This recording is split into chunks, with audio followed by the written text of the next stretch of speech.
नमस्कार. आज आपण एका अशा क्रांतीबद्दल बोलणार आहोत, जी शस्त्रांनी नाही, तर विचारांनी लढली जाते.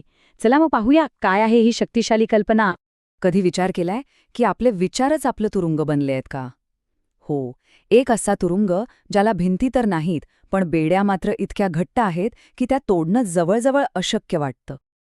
तर आपल्या या चर्चेचा पहिला टप्पा आहे या मानसिक बेड्यांना समजून घेणं. चला, एका उदाहरणाने सुरुवात करूया.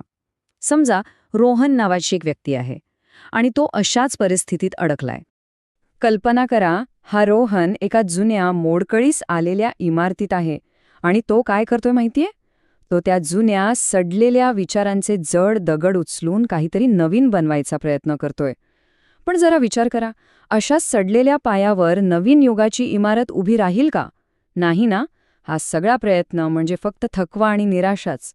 आणि खरं तर हेच एक कटू सत्य आहे. जोपर्यंत माणसाचे विचार बदलत नाहीत, तोपर्यंत त्याचं जग ते नाही बदलू शकत. हे सगळं म्हणजे निव्वळ एक व्यर्थ प्रयत्न ठरतो. कारण खरा बदल हा बाहेरून नाही तर आतून, आपल्या विचारांपासून सुरू होतो. हे वाक्य खूप महत्वाचं आहे, कारण बाहेरच्या कोणत्याही साखळ्यांपेक्षा विचारांची गुलामगिरी कितीतरी जास्त धोकादायक असते. का? कारण ती दिसत नाही, पण माणसाला आतून अगदी पोखरून काढते, पूर्णपणे जखडून ठेवते. पण थांबा, या अंधारातून बाहेर पडायला एक मार्ग नक्कीच आहे. एक असा दिव्य प्रकाश आहे जो या सगळ्या जुन्या भिंतींना जमीनदोस्त करू शकतो. आणि तीच आहे विचारक्रांतीची मशाल.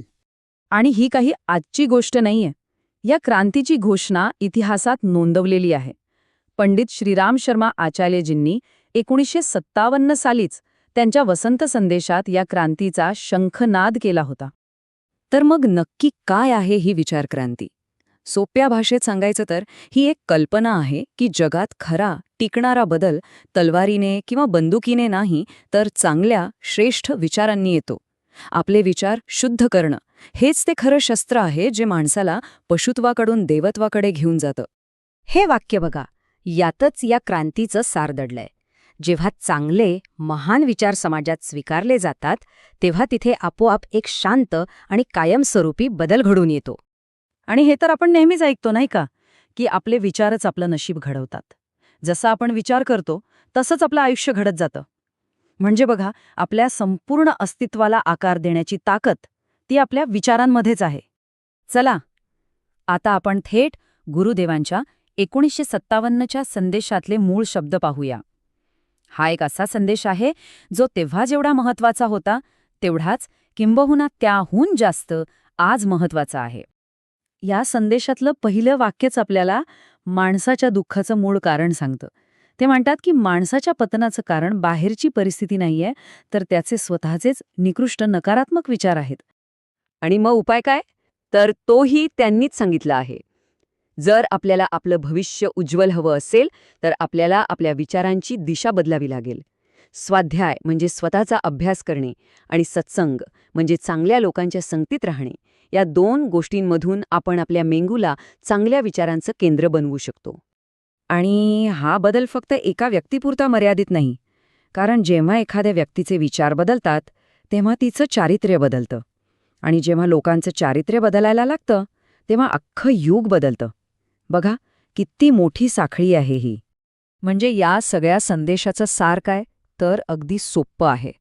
आपले विचार बदला म्हणजे आयुष्य आपोआप बदलेल. हीच आहे खरी गुरुकिल्ली.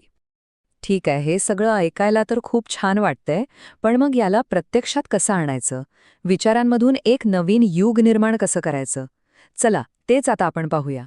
तर ही एक 4 पायऱ्यांची सोपी प्रक्रिया आहे. सगळ्यात आधी विचार बदला. जेव्हा विचार बदलतात, तेव्हा आपोआप आपलं चारित्र्य बदलतं. चारित्र्य बदललं की आयुष्य बदलतं. आणि जेव्हा अनेकांचं आयुष्य असं बदलतं, तेव्हा अख्खं युग बदलतं.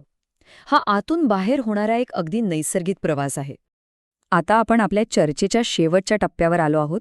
आणि हा फक्त एक समारोप नाहीये, तर हा एक संकल्प आहे, एक आवाहन आहे. हे आवाहन आहे या विचारक्रांतीचे शिपाई बनण्याचं.